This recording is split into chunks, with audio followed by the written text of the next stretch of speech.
అందరూ ఎలా ఉన్నారు? బాగున్నారా? నేను బాగున్నాను ఫ్రెండ్స్. ఇవాళైతే మీల్ మేకర్ కర్రీ చాలా టెంప్టింగ్గా ఉంది నిజంగా. మీకు చూస్తుంటే నాన్ వెజ్లో ప్రాన్స్ అని ఉంటుందో మరి ఎలా ఉందో తెలియదు, కానీ మొత్తానికైతే ఇది నాన్ వెజ్ కర్రీ అయితే కాదు, చాలా చాలా టేస్టీ అయిన veg curry, meal maker tomato curry, masala curry అదిరిపోయింది. నేను దీన్ని షేర్ చేస్తున్నాను ఎలా చేయాలో.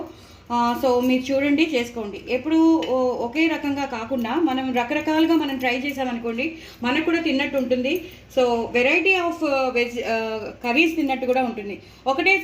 ఒకే రకంగా చేసామనుకోండి, మనకు కూడా బోర్ కొడుతుంది, పిల్లలకి బోర్ కొడుతుంది, తిన్న వాళ్ళకి చూసే వాళ్ళకి మీ అందరికీ కూడా బోర్ కొడుతుంది.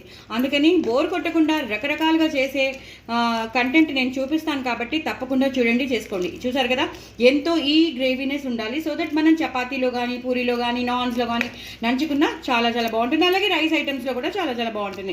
పిల్లలు అయితే చాలా ఇష్టపడతారు. ఒక్కొక్క మీల్ మేకర్ని తీసుకుని నోట్లో పెట్టుకుని చాలా చాలా ఎంజాయ్ చేస్తారు, ఎందుకంటే అది కొంచెం నాన్ వెజ్ లాగా అనిపిస్తుంది కాబట్టి. సో తప్పకుండా మీరు చేసుకోండి, ఎంజాయ్ చేయండి. ఇంత పెద్ద పెద్ద ముక్కలు ఉండాలి, సో దట్ వాళ్ళకి తింటుంటే ఆ జ్యూసీనెస్ రావాలి. కాబట్టి ఆ జ్యూసీనెస్ రావాలంటే మీరు ఇలా చేసుకోవాలి. కాబట్టి మీరు ఇలా చేసుకోవాలంటే నా ఛానల్ని చూడాలి, సబ్స్క్రైబ్ చేసుకోవాలి, వ్యూవర్స్ని పెంచాలి, ఇంకో నలుగురికి షేర్ చేయాలి. ఇంత మంచి కూర మాత్రం వదులుకోవద్దు, తప్పకుండా చేసుకోండి. చాలా చాలా హెల్దీ, చాలా చాలా ప్రోటీన్. ఇటు పిల్లలకే కాదు పెద్దవాళ్ళకి కూడా, విమెన్కి ఎస్పెషల్లీ విమెన్కి చాలా చాలా మంచిది. మరి చేసుకోండి, ఎంజాయ్ చేయండి. నా ఛానల్ మాత్రం సబ్స్క్రైబ్ చేసుకోవడం మర్చిపోద్దు. బాయ్ అండి.